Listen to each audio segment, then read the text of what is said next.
Hello friends, हमने last video में accounting for partnership firms का इंट्रोडक्शन किया था।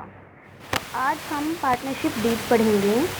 डीड क्या होता है कि संलेख होता है, जिसमें जो भी एग्रीमेंट भी बोल सकते हैं हम इसको।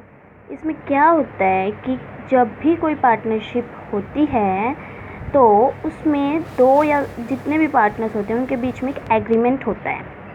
इस एग्रीमेंट में वो सभी बातें लिखी होती है जो एक पार्टनरशिप को चलाने के लिए इम्पोर्टेंट होती है। तो आइए देखते हैं वो क्या क्या बातें होती हैं। क्या बोल रखा है कि इसको एक आर्टिकल ऑफ पार्टनरशिप भी बोला जाता है और इसमें निम्नलिखित बातों को लिख लेना चाहिए। पहले तो सबसे पहले आता है name and address of the firm. Firm का नाम और पता होना चाहिए। फिर name and address of the partners, जो पार्टनर्स होते हैं उनके भी नाम और एड्रेस होने चाहिए। Nature of the business the firm propose to do, यानी जो भी बिजनेस वो करना चाहते हैं वो भी उसमें लिखा हुआ होना चाहिए। कैपिटल्स ऑफ द पार्टनर्स, जो भी कैपिटल होगी उन्होंने जितनी भी पार्टनरशिप के बीच मतलब पार्टनरशिप में जितनी भी कैपिटल लगाई है वो भी लिखा होना चाहिए। अच्छा, जो कैपिटल होती है वो फ्लोटिंग भी होती है और फिक्स्ड भी होती है। फ्लोटिंग मीन्स जो हम कोई भी अगर उनकी चेंजेस होंगे वो फ्लोटिंग में करेंगे। फिक्स्ड जो होती है वो फिक्स ही रहती है, वो चेंज नहीं होता उसमें कोई भी। इंटरेस्ट ऑन कैपिटल, जो पार्टनर्स हैं वो कैपिटल लगाते हैं, उनको उसकी कैपिटल पर इंटरेस्ट मिलता है, उसे हम इंटरेस्ट ऑन कैपिटल बोलते हैं। और ये भी डिसाइड किया जाता है कि उनको किस रेट से इंटरेस्ट मिलेगा। फिर आहरण, आहरण यानी ड्राइंग्स। साझेदार यानी कि जो पार्टनर्स है वो पैसा अपना निकाल भी सकते हैं, तो उसको हम ड्राइंग्स बोलते हैं। इंटरेस्ट ऑन ड्राइंग, जब वो पैसे निकालते हैं तो उनको उनसे जो है पार्टनर से इंटरेस्ट लिया जाएगा, तो वो किस रेट से लिया जाएगा वो भी इसमें मेंशन होता है। प्रॉफिट शेयरिंग रेशो, अच्छा मेन तो सबसे यही होता है कि जो पार्टनर्स होते हैं वो प्रॉफिट्स को आपस में डिस्ट्रीब्यूट करते हैं, तो ये देखना कि वो किस रेशो से उसको डिस्ट्रीब्यूट करेंगे, तो ये भी इसमें मेंशन होता है।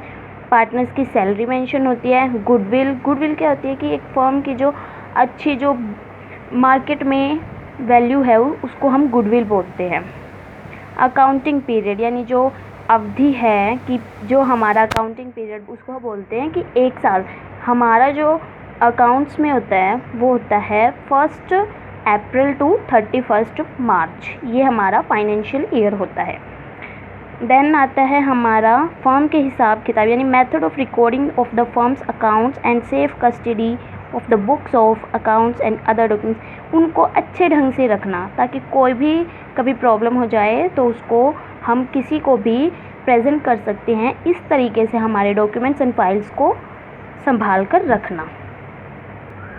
उसके बाद आता है ऑडिटिंग। ऑडिटिंग क्या होता है कि हम अपने बिज़नेस में एक ऑडिटर को अपॉइंट करते हैं जो हर ईयर या मतलब बीच बीच में 1-2 मंथ के पीरियड में वो अकाउंट्स को ऑडिट करते हैं, यानी जो अकाउंट्स है वो हमारे एक्यूरेट है यानी ये सब वो देखता है।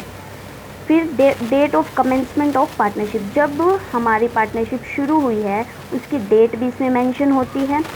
ड्यूरेशन, कितनी ड्यूरेशन के लिए पार्टनरशिप है। Use the decision of Garner versus Murray, ये एक गार्नर वर्सेस मुर्रे का एक टॉपिक है जो थोड़ा पास्ट से रिलेटेड है। इसका भी इसमें नियम का जो है यूज़ होगा या नहीं ये भी इसमें लिखा होता है कि यूज़ करेंगे या नहीं। Rules to followed in case of admission of a partner, जब किसी पार्टनर का एडमिशन होता है तो उसमें क्या क्या रूल्स फॉलो होंगे वो इसमें आता है। और ऐसे ही सेम एज रिटायरमेंट में होगा, डिसोल्यूशन में होगा, ये सब इसमें आते हैं। क्या क्या बातें हमें लिखी होनी चाहिए।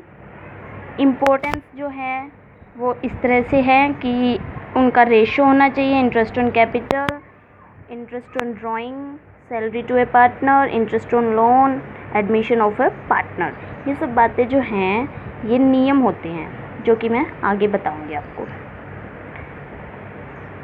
देन स्टूडेंट्स, जो हमारा आता है बिजनेस में profit and loss appropriation account बनता है।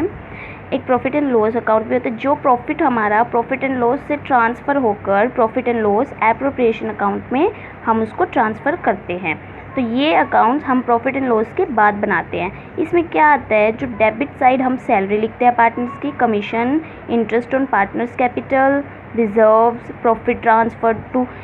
देखो, जो पहले हम प्रॉफिट्स आएगा प्रॉफिट एंड लॉस से, वो यहाँ पर हम उसको शो करेंगे क्रेडिट साइड। देन जो सैलरी, कमीशन, इंटरेस्ट, ये सब डेबिट में। और जब हमारा जिस साइड का ज़्यादा होगा अमाउंट, अगर हमारा डेबिट साइड का ज़्यादा है तो हमें लॉस होगा, और अगर हमारा क्रेडिट साइड का ज़्यादा है तो हमें प्रॉफिट होगा, जो हम उनके पार्टनर्स के कैपिटल अकाउंट में ट्रांसफ़र कर देंगे। अब हमारा जो ये profit and loss account and profit and loss appropriation account में डिफरेंस दिया हुआ, डिफरेंस जो मेन होते हैं वो एग्ज़ाम में पूछे जाने के चांसेस ज़्यादा होते हैं। तो जो हमारा प्रॉफिट एंड लॉस अकाउंट है वो एक ट्रेडिंग अकाउंट है जो कि ग्रॉस प्रॉफिट से शुरू होता है, और जो हमारा profit and loss appropriation account है वो प्रॉफिट एंड लॉस अकाउंट के बाद बनाया जाता है, और इसमें जो हमारा नेट प्रॉफिट वो हम शो करते हैं। उसमें ग्रॉस प्रॉफिट निकलता है, इसमें नेट प्रॉफिट। और ये नेट प्रॉफिट और नेट लॉस को